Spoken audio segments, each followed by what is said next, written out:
typically in our day-to-day language, आप जो भी कुछ करना है कर लो, मैं झगड़ा नहीं करूँगा.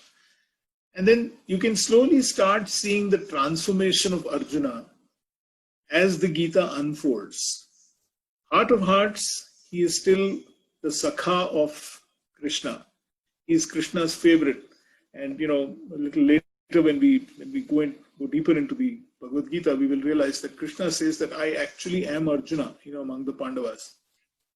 So Arjuna now wonders, and he asks Krishna a question at the beginning of the chapter. He says, if the knowledge of being a Sthita Prajna is so important, Krishna, then why get into action at all? Okay, what is the point of taking this particular action? And that too, you're asking me to do something that I'm not very happy about. I'm very confused. Okay, can you tell me what to do? And there are so many times in our lives that we get to this particular position that, look, I'm confused. Should I do this? Should I not do this? What is the kind of action that I need to take? What is the kind of direction I need to take? And this whole chapter is really, in many ways, answering that very doubt that Arjuna has, that all of us have so many times in life, that you're telling me to do this, but then how am I actually going to go on and do what you want me to do? So we begin today with taking, with the Krishna's words itself. This is verse 3 in the Gita. I've asked Dipti and Srini to help me today. Dipti, are you okay? Are you there? Can you do it, or shall I?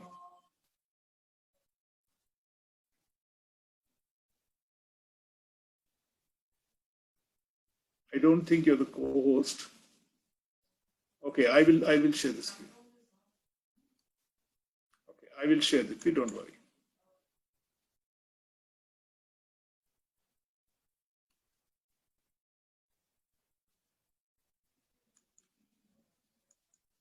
Yeah, 1 minute. You want me to share? Yeah, just 1 minute. I will do that. 1 minute.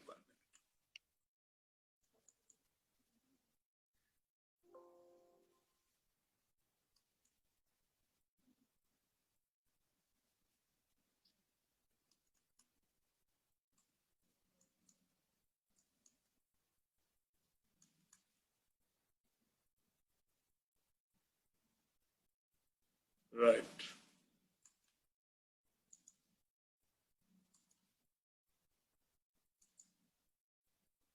Okay. Srini, will you play that verse for me, please? Chapter 3, verse 3. 3 verse 3.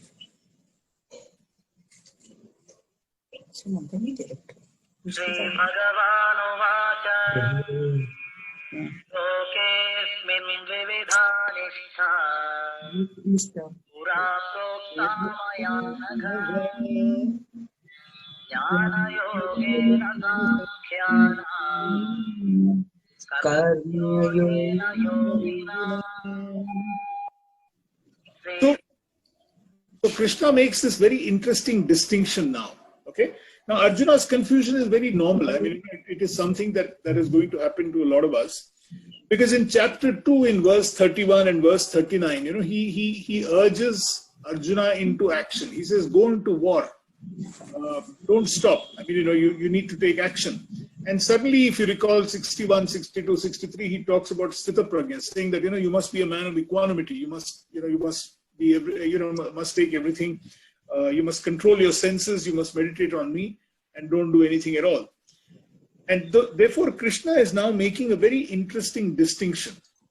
He talks about two things. One is the Jnana Yoga and through Sankhya and Karma Yoga.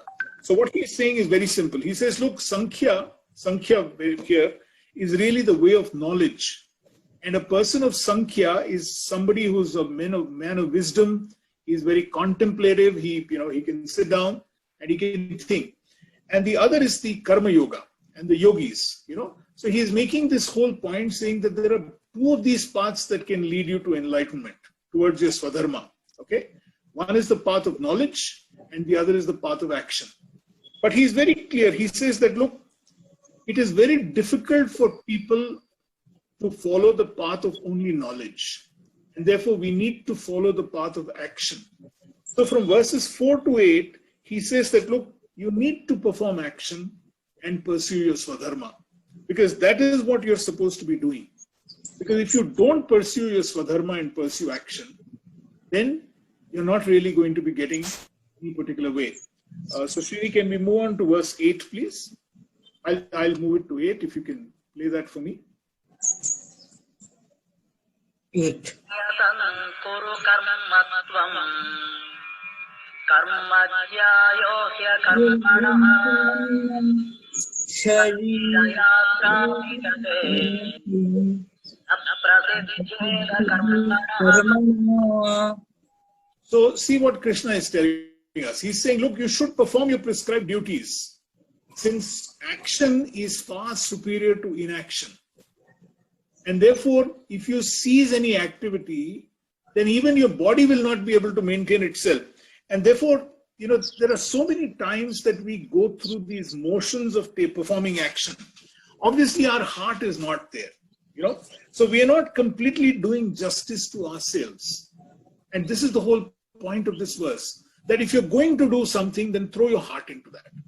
Okay? Put your skin into that particular game. Otherwise, there is no point in you trying to do something in a half-hearted way.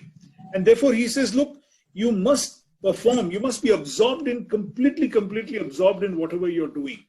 Because this is the whole point, that if you're going to be doing something, then you need to do it in a way that you're truly excited in. So you must perform whatever action according to your Swadharma. And this duvidha that we get into sometimes, that ye kare kya, ye nahi kare kya, this falling between two boats that we get into is very, very disastrous for all of us. And this is a very, very essential point that Krishna is driving through this entire chapter of the Yoga of Action, where he says, look, don't hold back. काम करो. I think we need to mute all. Can you just mute? Gita. Just one. जाने मुझे वो Amazon का देखना है. Yeah, Ram, just unmute yourself. I muted everyone. All right. Okay. So, wonders of technology. Sometimes, you just have to keep going on that. So, the whole point of this verse is this, that when you want to do action, you have to perform your action that you're towards your Swadharma. You can't hold back. That is not an option that has been given to you. And this is a lesson that Krishna is telling Arjuna at this point of time. Okay? And then he goes on. Srini, can we just play the next verse, please? Okay. अन्नाद्भवन्ति भूतानि पर्जन्यादन्न सम्भवः यज्ञात् भवति पर्जन्यः यज्ञकर्म समुद्भवः. So what happens is that he is now telling us about the fact that we need to perform yajna or sacrifice. Now, from the context of the Bhagavad Gita, when he talks about yajna or sacrifice, it really is to do with the fact that you need to perform those duties that have been prescribed to you. Each one of us has a certain duty to be performed. A chartered accountant has to do his particular duty. A coach has to do his particular duty. Every one of us has to perform those particular prescribed duties from a spirit of sacrifice. And this whole thing up to from verse 10 to 14, he is telling us about how Prajapati, Brahma, actually created this whole mankind with a sacrifice. And the 5 verses from 10 to 14 are where Krishna talks about the fact that we need to do what we need to do because we are completely intertwined with the existence that we are in. Anurag, will you read the Hindi anuvad of this for me?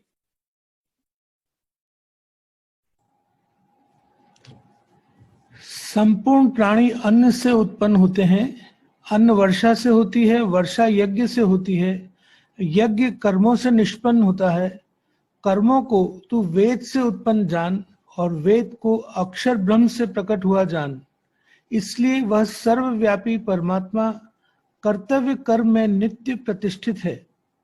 Okay, now look at the interesting thing that he is coming up with right now.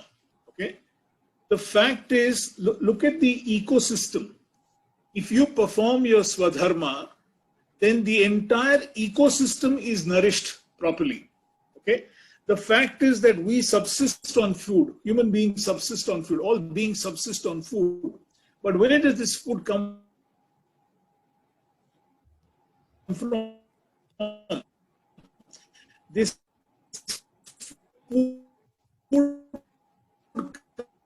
comes from the fact that when it rains, it performs only that you have. So this whole ecosystem that we are part of is so intertwined, and this is the whole point. That if you perform now, if you come out of, one of the learnings for me from this particular chapter is this: our whole ecosystem is meshed into one another. You can't compartmentalize the ecosystem that we are living in. You can't compartmentalize the fact that you're a professional, you have a certain duty to perform, you have certain customers or clients, you have some services or products that you deliver, you have a family to take care of, you've got a society to take care of. All of this is completely intertwined. And that is the whole point of this verse. That look, we are all part of one whole, and that's what he's trying to explain to us, saying that food comes from rain comes from sacrifice is only comes out of when you perform your prescribed duties. So we can't compartmentalize and say that I'm going to do this, but I'm not going to do that. And that is the whole point of this particular chapter that he talks about. That all the action that we're actually talking about. And then he goes on to talk about how we need to perform action in a completely selfless way. Okay? From verse 16 to 20, he actually talks us about the fact that you need to perform action in a completely selfless way. So how do you perform action? He says you live in the now. Don't perform actions, don't get into this chinta or shoka. Shoka is for the past, chinta is for the future. Don't get into chinta and shoka. Perform all actions as if you're going to be performing it. Perform it in the now. Live in the now. Focus on the action. Focus on the outcome of the action, which is right now. Don't worry about the entire results that we're going to get into or not get into.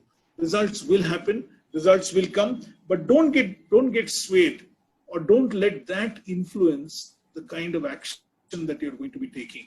And this is a very crucial point that he is making here for us. That the way to perform action, the way that each one of us has to bring ourselves to take the action on a daily basis is this. Live in the now. Don't live in the past. Don't try and live in the future. Both are not going to work. And Swati's beautiful meditation today was just about that, of letting go.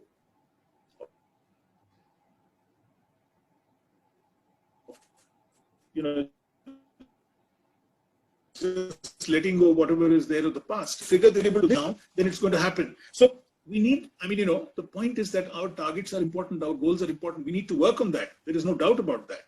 But the way to take action is what Krishna is trying to explain to us in this particular verse till now. And then he goes on from here and he talks about something very, very interesting. Okay. He goes on to make another very, very interesting point, that sometimes you get overawed by the enormity of the task that you need to perform.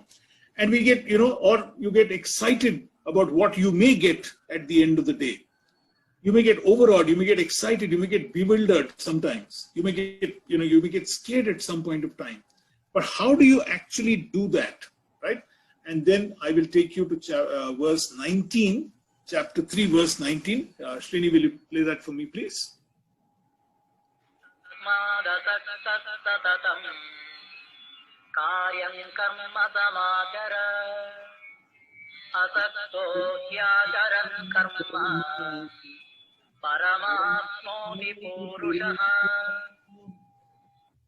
While we're waiting for Anurag to come, see what he is talking about.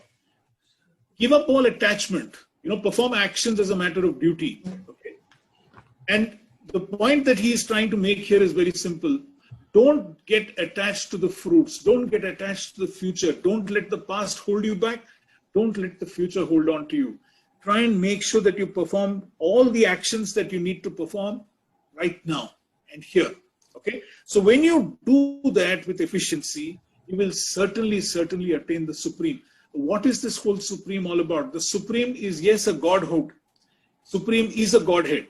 But the Supreme also is to make sure that you manage to achieve what you want to achieve. What is your Swadharma that you need to be looking at? Anurag, if you're back, will you just read that for us? Yeah. Anurag? हाँ जी, इसलिए तू निरंतर आसक्ति रहित होकर कर्तव्य कर्म का भली भांति आचरण कर, क्योंकि आसक्ति रहित होकर कर्म करता हुआ मनुष्य परमात्मा को प्राप्त हो जाता है. Okay, so don't get into any attachment for the fruits of the action. Don't get into this whole future. Don't try and get into this anxiety about the future. Try and make sure that whatever you are doing right now, you do it in a way that you are going to be benefiting at this point of time. So this whole focus on the now is what he's looking at. And then he tells us a little later that, look, why should you do all of this? Why should you become an example? Why should you become a lighthouse in many ways when you're performing action? See, sometimes, we inadvertently, what we do is that when we are performing action, and if it is half-hearted. Co-host, Srini's co-host. All right, these things happen in For life. this, I don't know what happened. Not to worry. Yeah, and This is his way of telling us, be careful, yeah. And Ram is host. Ram, wait a minute. Let me see if it is on Facebook. It's not on So, Facebook. more importantly, just make me the host so that I can share the screen. You have to enable that multiple participants.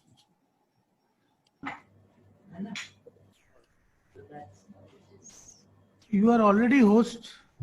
ठीक है. कोई बात नहीं, अनुराग. Not to worry. Okay, are we back? Yes. Rini, are you okay? Yes, I'm all set. Can you just play that verse again for me, please, so that we can come back? I'm playing 21. Yeah, okay. Playing 21? Yeah, which verse you want me to play? Yeah, 21, please. यद्यदाचरति श्रेष्ठः तत्तदेवेतरो जनः स यः प्रमाणं कुरुते लोकस्तदनुवर्तते. Okay.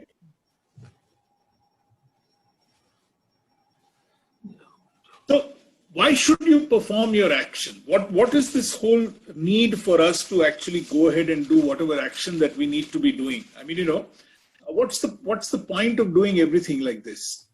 And this is a very, very important leadership lesson for all of us, wherein he's saying that, look, whatever actions a great person performs, common people will follow. Whatever standards great people set, all the whole world does the same thing. Anurag, will you help me with the Anurag? हाँ जी. श्रेष्ठ मनुष्य जो आचरण करता है, दूसरे मनुष्य वैसा ही आचरण करते हैं. वह जो कुछ प्रमाण देता है, दूसरे मनुष्य उसी के अनुसार आचरण करते हैं. So this is the point. We need to walk the talk. Okay? So if we are pursuing our Swadharma, and that is making us happy, and is making the whole world happy, then obviously you start giving permission to the whole world. On Saturday we talked about this whole concept of inverted paranoid. I think Srini asked me this whole question and said, how do you do that? And I said, you need to become an inverted paranoid. And this is this whole concept of inverted paranoid that Krishna is explaining to us. That if you perform the action the way that you want to perform it, if you pursue your Swadharma in the manner in which you want to do it and make the whole world a happy world, then obviously what you are doing is that you are giving permission now to everybody else in the world to walk the same walk that you are doing. And this is an extremely important verse in the entire context of leadership and the Bhagavad Gita, that we need to perform these actions the way we do it. Look at the whole point that he says, Yad acharati shreshtaha, which means anybody who's a great person. And who is a great person? Someone who's following his or her Swadharma. And when you follow your Swadharma, what you really are doing is that you are giving permission for everybody else to do the same thing. A little later, we don't have that stanza here for you, but a little later he gives his own example from verse 22 to 24, and he says, look, why should I perform my action? Why should I perform my swadharma? Yesterday, I think Ashutosh asked me this question, why did he do what he did? The point is, why should I perform? And he says very clearly that, look, I don't have to do anything. I don't have to prove anything to anybody. In verse 22, if you've got a copy of the Gita, he says, I have nothing to achieve, I have nothing to prove. And yet I perform my swadharma as Krishna. Okay? And this is a huge lesson that all of us have. And especially, you know, I'm seeing so many of us here who are trying to mentor other people, whether it's our employees or our kids or whatever it is. The point is that, you know, this is something that you can never give up. Whatever we are doing is something that we can never give up. We can never hang up our boots because that is not part of your swadharma. You need to continue to keep doing whatever you have to do because that is something that we need to keep doing. Disengagement, according to us, according to Krishna, is not an option for us. We need to continue to pursue that because only then will not only you be performing your swadharma, but you're going to be giving permission to others to perform their swadharma, right? I'll take you on from here into another very, very interesting aspect. When he says that, look, it is only someone who is an ignorant person, okay, who does not do his swadharma. And he says, look, it is only those people who are completely attached to the fruits of their act. And he defines ignorant person also in a very interesting way. He says an ignorant person is one who is completely attached to the fruits of his action and therefore he does not pursue his swadharma.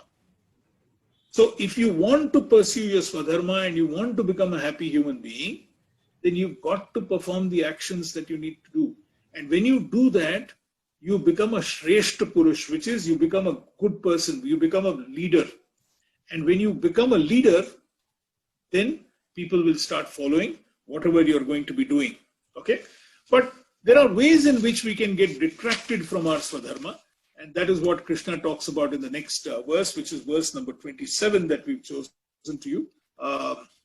Will you read this? Will you play this for me, Srini? Will you do the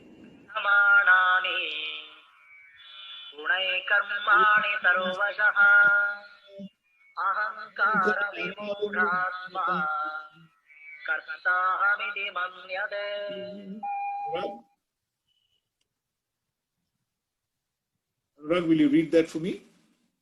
सबके सब काम प्रकृति के गुण करते हैं, परंतु अहंकार से मोहित अंतःकरण वाला अज्ञानी मनुष्य मैं करता हूं ऐसा मानता है. So this is the time that we are slowly getting exposed to this whole thing about the gunas, which is made out of the and we will explore this much in a deeper manner a little later. But the three gunas, which is the sattva guna, the rajoguna, and the tamoguna, and he says, look, all the activities that happen are because of the interaction and the interplay of material nature. But the ignorant person, the person who is egoistic, starts thinking that I am the doer. And this is again a very significant point that we need to figure out. That ultimately, when you are doing whatever you need to be doing, you can get into this whole thing that it is I who am doing this, it is I who am achieving everything, it is I who are doing whatever I am doing. Actually, it is not. It is your ego that deludes you to believe that you are the doer. And if you can move away from that, if you can get away from that thinking that I am not the doer, this sense of doership which is holding people back in life. Because when you get into that sense of doership, what happens is that you don't become a person of example that he talked about in the last verse, in verse number 21.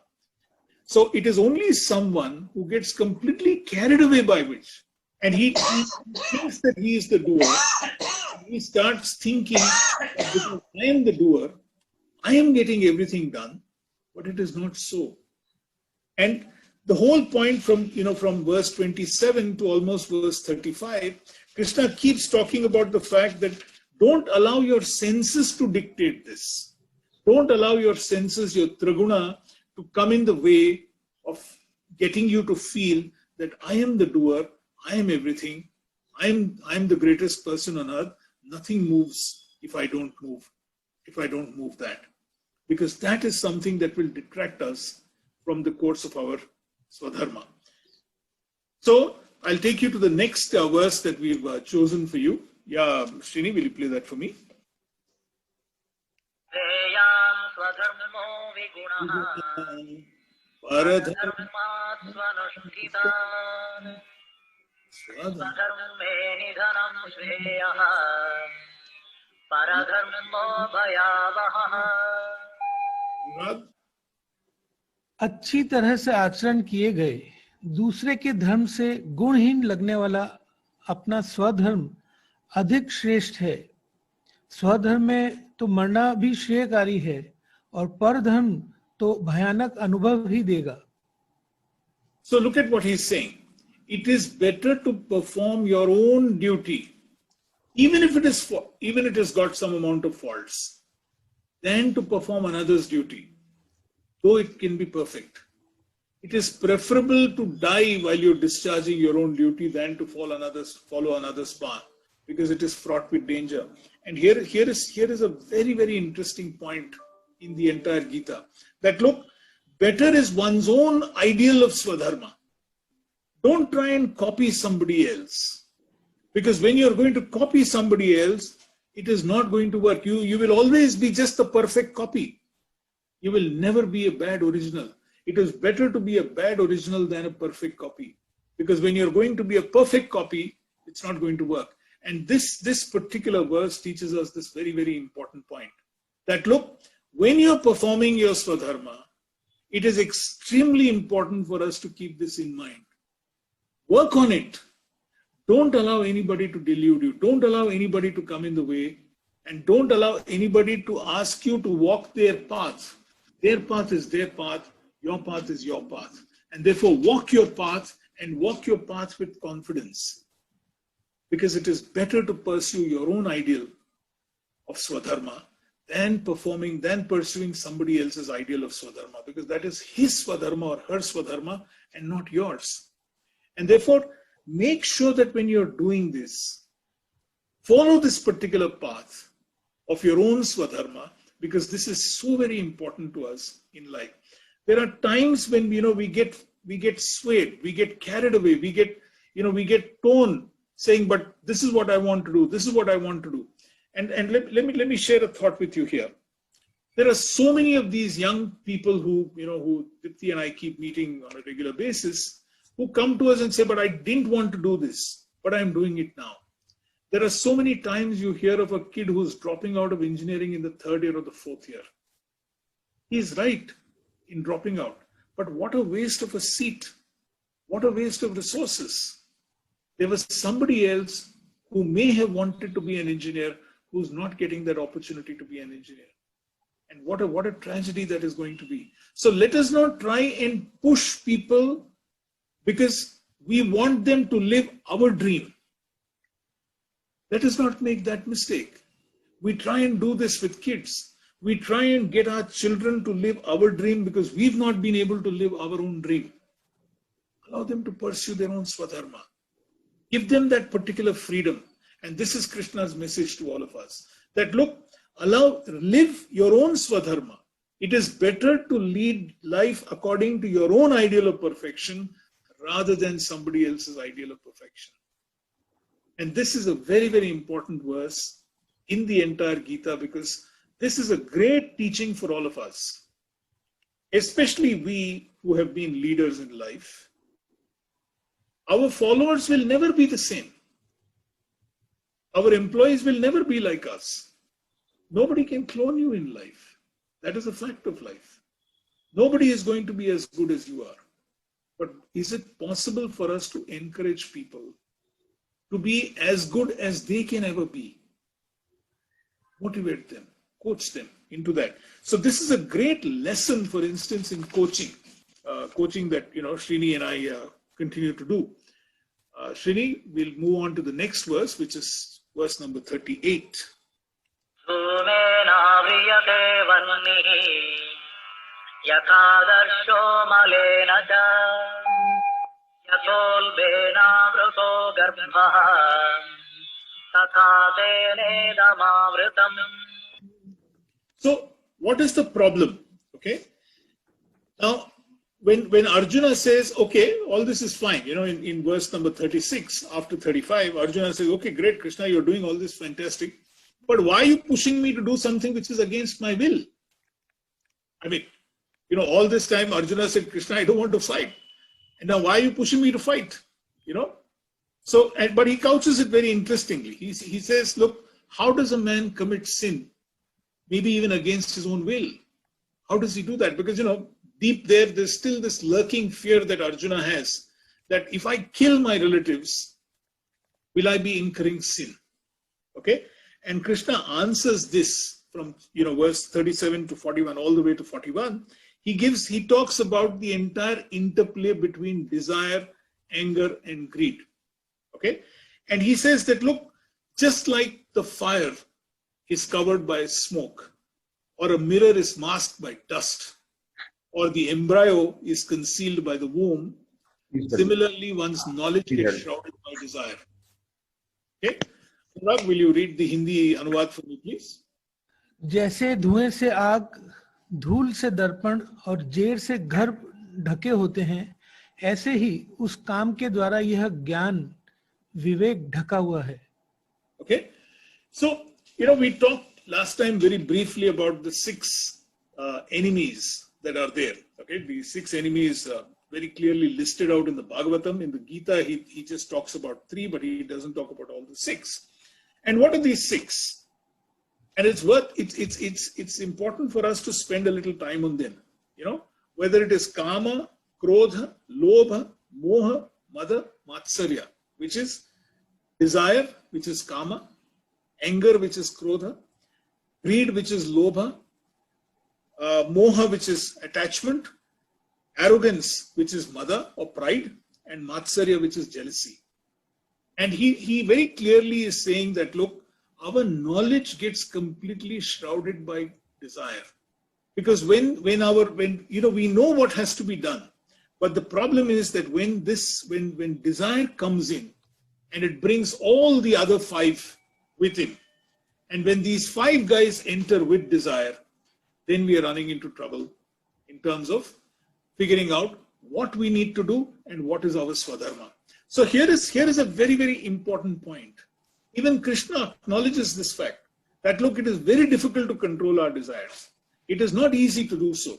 It's not the easiest thing on earth to control your desire. Okay? But the fact is that if we don't do this, our knowledge. So here is the challenge that all of us will have when we are pursuing our swadharma and getting onto the path of the happiness that we want to get into. It is going to happen on a moment to moment basis.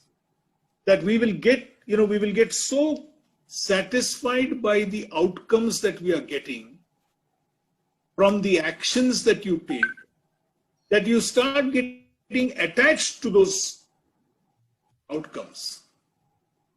And once you start getting attached to those outcomes, then you start getting more and you start desiring more and more of the manifestations of the outcomes, till that becomes the way of life itself. So as a leader of the organization, you go there, you do something, and everybody praises you. Now you've done an action, and that action has resulted in some amount of manifestation. What are the manifestations of the action? It could be somebody praising you, or it could be somebody criticizing you, or it could be somebody saying, oh my God, you're the best singer, or somebody saying you're the best cook, or somebody saying you're the best. People would love to praise. These are all the manifestations of the outcome. But a point of time comes when the manifestations become more important than the outcome itself. So if there is a singer who sings a great song, what does the singer do? The singer is expressing herself or himself at that point of time. Obviously, when that expression is good, there will be a certain amount of praise that will happen. There will be a certain amount of applause that will happen. But when that applause itself, when the reason to do your action becomes the applause, then you're going to get into this trouble. That your desire now will start clouding your knowledge. And this is a very, very important point that Krishna is making, saying, Arjuna, the reason why you're not able to move out is because you think that the manifestation of the action is more important than the manifestation of the outcome is more important than the outcome itself. Don't worry about it. At this point of time, your job is to sing a song. At this point of time, your job is to write something. At this point of time, your job is to make a presentation. Don't worry about it. And even if you do a good job, and there are certain manifestations of that particular outcome, don't let desire come in for those manifestations. Now, the manifestations, as I said, can be positive or it can be negative. Especially when they're positive, what happens is that if it gets negative, you get into fear, and we'll deal with it in a while. But when it gets into positive, you start desiring those praises. You start desiring those things that people are talking about. Okay? It's like when we were in Roundtable, we would go build a school. And, the school would be a great school that you had built. Okay? Take my friends from Surat. They built so many schools, 23, 24 schools. And Anurag has just committed that he's going to build one more school this year. But the point is that when we are building the school, we know that the school will have a great outcome. And what is the outcome? There are many, many outcomes that will happen in that school. One of the main outcomes that will happen in this school, one of the main fruits that will happen is that you will have happy kids sitting there, playing, enjoying themselves and learning. And you'll see their smiles.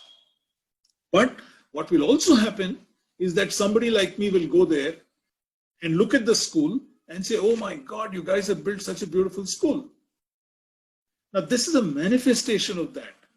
When that manifestation is driven by desire, that becomes part of your desire, then obviously your actions start getting clouded and you're not able to focus on the outcomes. So how do you do that? And Krishna takes us into that in the next particular verse.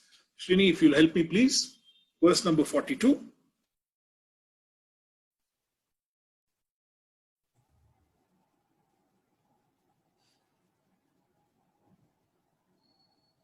You need to unmute, Srini.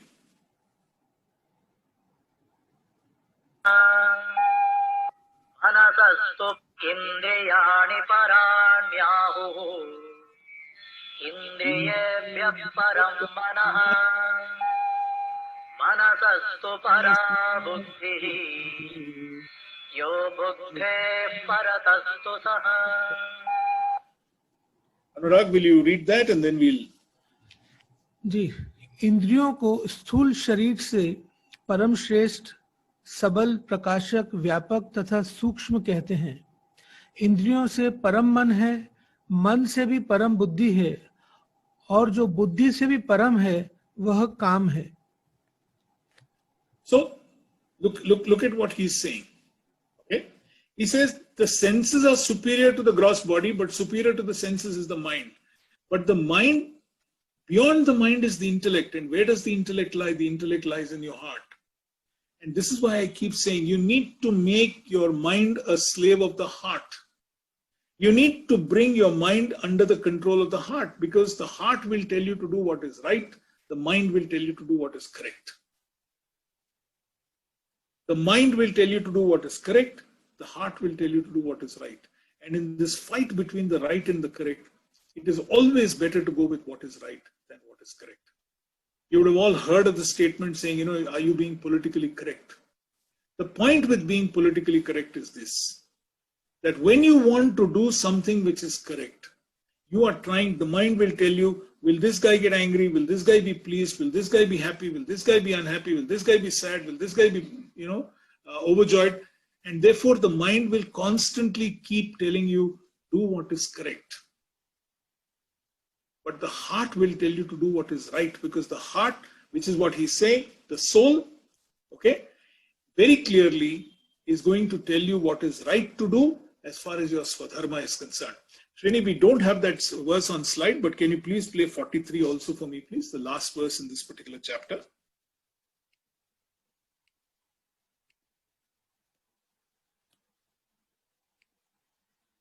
एवं बुद्धेः परं बुद्ध्वा संस्तभ्यात्मानमात्मना जहि शत्रुं महाबाहो कामरूपं दुरासदम्.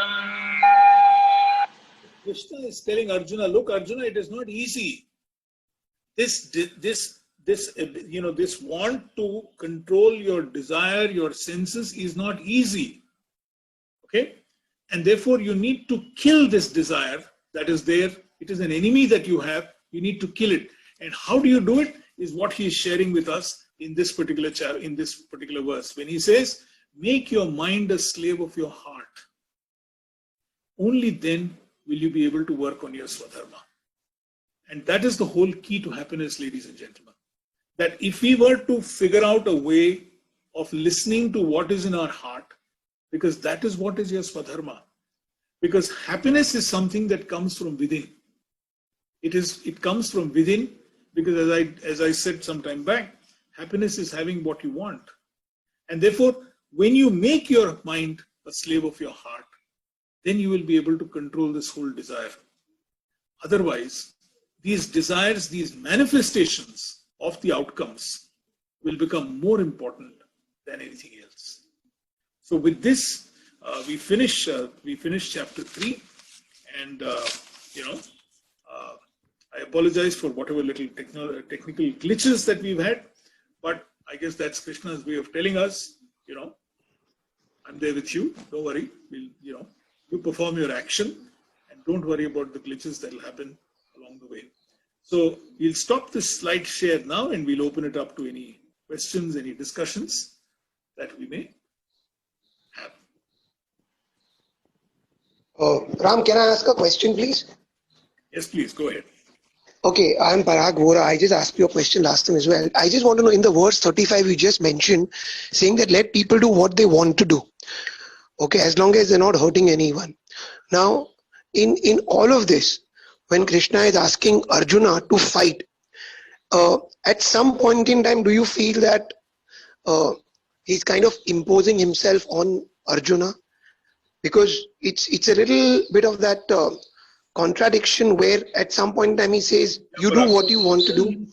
Arjuna himself asks this question in verse 36. He says, why are you pushing me against doing what I want? Right. What I think is the right thing to do. Correct. That's why he answers this. He says, where are you coming from? The fact that you think it's a sin, where is this sin coming from? It is your desire that is clouding your judgment, Arjuna. Because what you think is a sin is not really a sin. Okay? You believe that it is a sin to do whatever you're doing. That is not so. Okay? And that is why this whole explanation saying that, look, you need to control your desires. Don't allow the manifestations of your outcomes, which in your mind will be about sin, about not sin, etc. Don't allow that. Don't allow that to take place. You perform whatever action you're supposed to be doing, because what is your ideal of perfection? Your ideal of perfection is obviously that you're a warrior. You need to fight for dharma. Okay, and therefore, even in the context of our day-to-day life, this is the challenge that all of us have. Okay, we are sometimes confused, like Arjuna is, in terms of what do we need to be doing. Okay, and let us remove the manifestations of the outcome of our on our Swadharma. Let's negate that, but let's go ahead and do what we are supposed to be doing. Right? Ram, can I ask? So Please, Ashutosh, go ahead.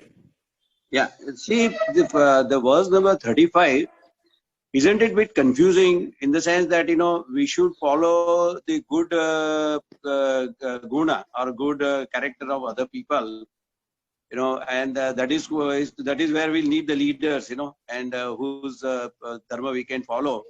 And what here it says, that your own swadharma is much better, even if it is of lower category as compared to the others whose dharma is much better.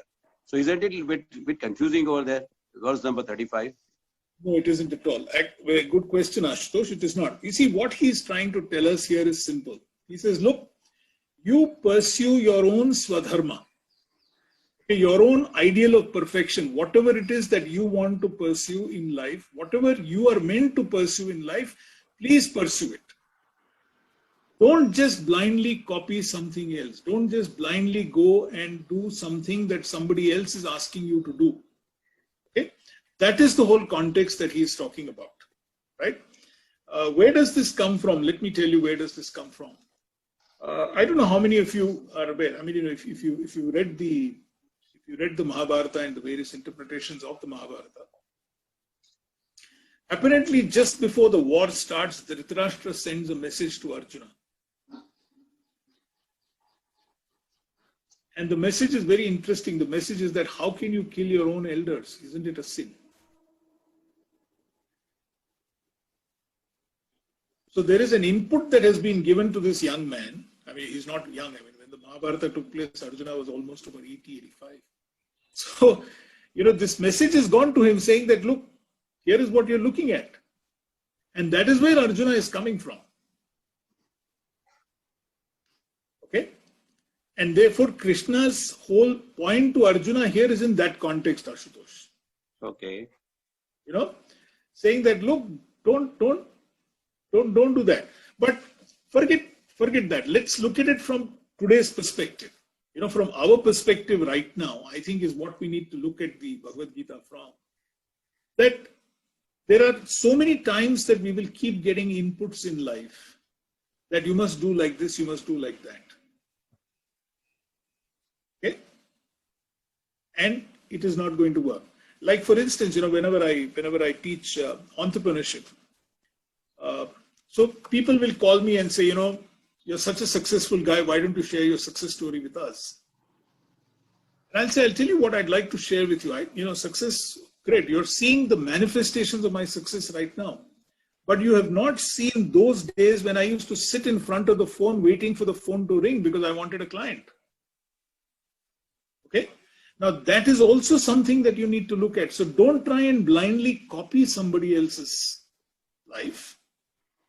You pursue your own, you go through your own examples in life. And that is what this whole 35 is all about. Thank you. Thank you very much. So, does it mean in just one statement from everything that's going? Because I feel this 35 is somewhere, it's a little, as very rightly said by the gentleman, that it's a little confusing. Does it mean that you keep pursuing towards your goal as long as you're not hurting anyone and you're just going with it? In one statement, would it mean that you'd rather be an extraordinary failure than an ordinary success? Absolutely. You see, there is a very famous statement made by a very famous actor in Karnataka called Dr. Rajkumar. Okay, and he was an iconic actor here in Kannada films. And the story goes that once he went, he was a good singer too. Okay, so once he went to some college and there was this kid who came up there and who sang, and he sang very well, and he copied him exactly like the way he sang. And at the end of it, Dr. Rajkumar went up and said, I didn't like your singing. And everybody was shocked. He said, "Arey boss, this guy is like, the best Dr. Rajkumar copy." He said, "Why are you copying me here? Why don't you sing on your own? Why don't you give this song your own way of singing? Why would you want to be always in life known as a great copy of Dr. Rajkumar? Why don't you become a great singer yourself?" And that young man went on actually, and he's now breaking all the charts. He's become a singer on his own right, and he's doing extremely well in life. Okay, that's the whole point. That it is see, it is easy to become, it is easy to live as per somebody else's thought. Okay, but it is better to be a bad copy than to be it is better to be a bad original than to be a great copy. You will always be a copy in life. Yeah. Now just imagine if you take all our singers, right? And we are aware of the fact that for a long time, if you see the Hindi film industry, there were very few people who sang because everybody wanted to sing like a particular person. But it was only when the whole thing opened up that you're getting such a beautiful array of singers right now. All of them completely different. No? Isn't it? So, and they're expressing themselves so beautifully. I mean, if you take a look at the world of art, whether it is painting or whether it is sculpture, there are so many different kinds of painters that are there right now, and and that's what makes them so valued. Right?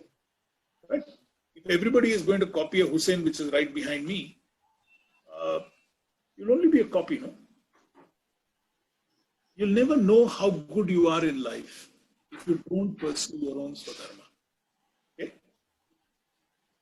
So in fact, what you are referring to the singers and all this particular statement was being made by you. You always said that as a human being till I die, I would rather keep trying. And as he very rightly said, and what you just kind of said too, that I would rather be an extraordinary failure than be an ordinary success. It's there in his autobiography, which is why I just kind of connected the two. Yes, sir. Any other observations? Ram, if I have a clarification from last chapter. So if there is no other question from this session, I would like to ask that. Please. You talked about results and outcome. Okay, in the last chapter, and you asked all of us to distinguish between the two. I just need little more clarification on that. So, every action, Srini, will have a certain amount of action, will have a certain amount of outcome. Okay? A series of outcomes becomes a result. Are you with me? Yeah. A series of outcomes becomes a result, Srini. If you're building a school right now, okay? So you need to get the foundation right, and then you need to get the walls right, and then you need to get the plastering done, then you need to get the painting done, then you need to get the roofing done. You need to do all of this, because then you'll get a great school. Am I right? So if you were to focus on these outcomes one after the other, you will get the result that you want, which is what he mentioned, I think, in the last chapter in 42 or so. 47, of course, he talks about, not getting attached to the fruits of your action. Okay, but in 41 or 42, he talks about the fact that, yes, you need to have a goal. That is there. That school building will come up. And, it is going to look as beautiful as anything can be. But a series of outcomes, Srini, is the final result. Okay. So at the moment, just focus on that particular, don't jump the gun. Okay? That's his message to Arjuna right now. Yeah. I think I'm clear now. Thank you. Yeah, Ram, I have a question. Please. In one of the texts, it says that we are not the doers. Doer is some higher power. So, I mean, if that is so, what is the, what is the essence of our existence then? If something else is guiding and making us do all the things, then what is the purpose of our existence or actions? So, two ways of looking at this, Vikrant. One way of looking at this entire thing is that, look, yes, there is a supreme power, there is a supreme force in the universe. You want to call it God, you want to call it nature, you want to call it the way it's done, the order. There is some other manifestation up there that is influencing you to act in a particular way and get things done. Okay, that's one of the interpretations. So if that is so, then why do anything at all? Just wait for that guy to do it, no? Yes. Then you have no role in life, isn't it? Right? But that is the whole point of this chapter, no? That look, while there may be a divine, you call it divinity, you call it God, you call it a supreme force, you call it nature, you call it whatever you want. Okay? At the end of the day, if you still don't perform those actions that you need to do, how will you even live? You can't. So therefore he says, look, while there is this thing, but when you're performing those actions and when those manifestations are happening and when those results are coming, don't get carried away that I am the doer. Don't get carried away by that thought that I am the doer, I am doing everything, it is only me who's big. So don't allow your ego to come in. That's why he uses that lovely word there saying ahankar. Don't allow that ego to come in, that if it is not for me, then there is nothing here. That is the whole point. That there is this manifestation, there is some divine power, there is a God, there is a Godhead that will be driving things for us. There is no doubt about that. Okay? And what does he direct you on? He directs you onto your Swadharma. Okay? And that's what he says, when you're pursuing your Swadharma, don't get into this doership. Okay? You pursue your Swadharma, because then what will happen is that you're making this distinction between what you're doing, what outcomes you're getting from the actions that you perform, what results that you get. But the minute that ahankar comes in, that doership comes in, then it will cloud your intelligence and not allow you to do what you're supposed to be doing. That's the point, Vikrant. It's not that you wait. That's why he says, no, that look, where you need food. Where are you going to get your food from? If you don't perform sacrifice. Sacrifice, yagna is, those days it was sacrifice, which was yagna, which was a great way of doing things. Okay. So if you don't perform that action, then there'll be no rain. If there is no rain, there'll be no food. You can't just wait for him in a defeatist way. Okay. Saying, God, give me everything. It's not going to, unless you do things also and perform your action, you're not going to get ultimately what you want. But in life, if you see, there are people who work very hard and people who don't do so much of hard work, but still they get a lot of things. So does it mean the life is driven by karma, or is it driven by destiny, or is it a combination of both? It is a combination of both, Vikrant. It is a combination of both. Okay. The point is that, you can work extremely hard at getting something in life. Okay. And despite the best of your efforts, you don't get it sometimes. Okay.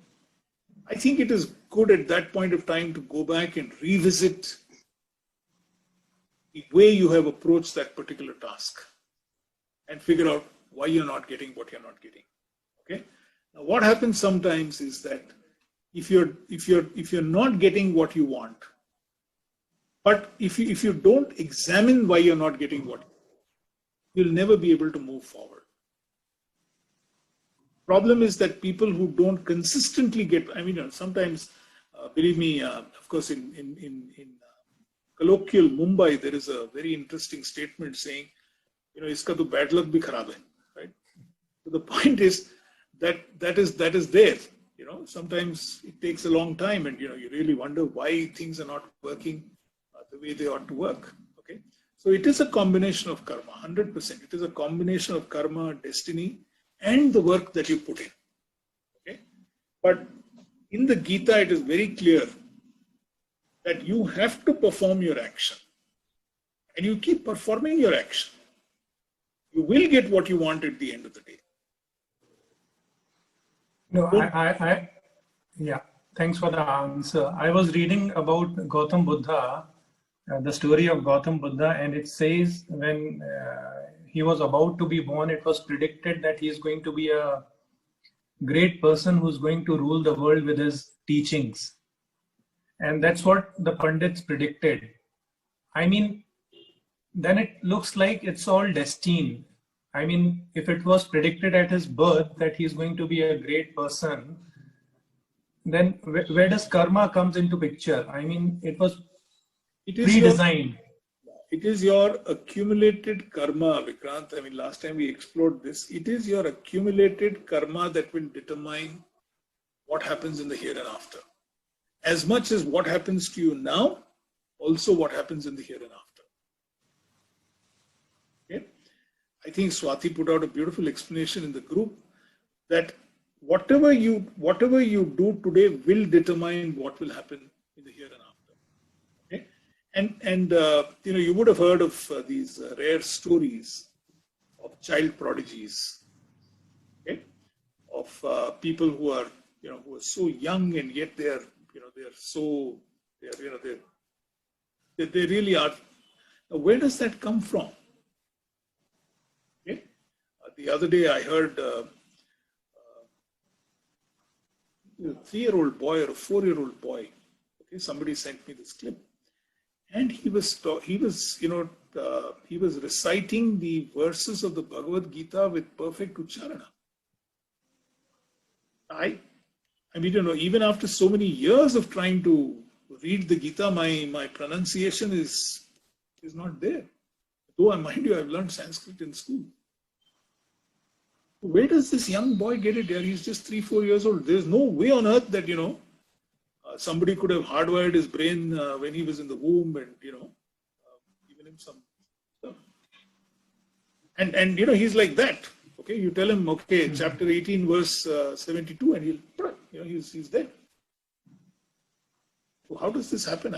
So sometimes you wonder that, look, this is karma. This is your accumulated karma that you've done. It is just that some people, I think, in chapter 2 itself, he mentions this, or in one of the chapters, he mentions that Krishna tells Arjuna that, look, I remember, you don't. Okay? I am aware of what happened in the past and what will happen in the future. The point is that you don't know that. You may not know this, but the fact is that, yes, it is there. Thank you, Ram.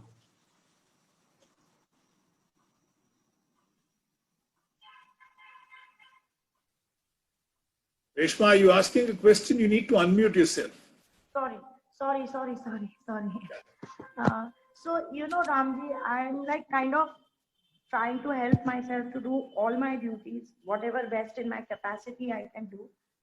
But somehow now I have reached the point that I have come to this conclusion that I think gratitude is something which makes things more peaceful within myself. So I don't get results and answers immediately to whatever I'm doing, because it will take that period of time. But I'm still extremely gratitude every single day for so much more that I'm bestowed than what I can think of. I can have at the moment. Absolutely. So is that the right path that I am in? Absolutely, Reshma. One of the interpretations actually of chapter of this verse 43 that 42 and 43 is that, okay, that he actually talks about the fact that, look, in verse 43, Krishna actually tells us that, look, desire is the gateway to the other 5 things. Okay, so how do you actually overcome this? Okay. And the message that he gives us is very, very important to us, that you have to do 3 things on a daily basis. That's his message to us. And, maybe we can close with that. The first is that you've got to be grateful and thankful for what you have. Okay? Whatever you've got, whatever you've achieved yesterday, you've got to be grateful and thankful for that. Okay? There may be 100 things that you've not achieved yesterday. There are 100 things that are still on your to-do list. That's perfectly all right. But even if you've completed one of those 100, please be grateful for those. Please be grateful for that one thing that you've achieved yesterday. Work on the other 99 that you've not got, that you've not achieved yesterday. Work on it. But today be grateful for that. That's one lesson that we can learn from this verse number 43. The second, okay, be fearless in doing the difficult tasks. You see, his whole message here is the same thing. There is this whole American concept saying, eat the frog. Okay? Which means that, the very, very interesting, Westerners have a beautiful way of making money from all our basic concepts. So the concept is that get up in the morning and eat a frog. Every day in the morning, get up, take one frog from the roadside, take a glass of water and, just eat it off. Is there anything worse than that in life? No. So Krishna's message is simple. Do the most difficult things now, yaar. Start your day and say, which is the most difficult thing on my to-do list right now? Let me first strike that thing off my to-do list at this point of time. Okay? And the third thing that he says is that be completely humble. Because if you're not going to be humble in life, whether it is somebody who's superior to you, whether it is somebody who's lower than you in position, it doesn't matter. Okay? So 3 very important lessons in that verse, Reshma. One is to be grateful for what you achieved yesterday, work on what you've not today. No doubt about that. 2, make sure that you're fearless in doing whatever action that you need to take. Don't have any fear in this. Okay? And the third, the point of humility. A little later, we will see in one of the chapters when he talks about all the different qualities that you need to succeed. And he starts, the first quality that he talks is fearlessness. And the last quality that he talks about is humility. You know? Gratitude, fearlessness, and humility. All of this is a fantastic combination for you to achieve whatever you want to achieve today. And if you're doing it on a daily basis, Reshu, it's a fantastic thing to do. Trying to. Thank you, Ram. Thank you.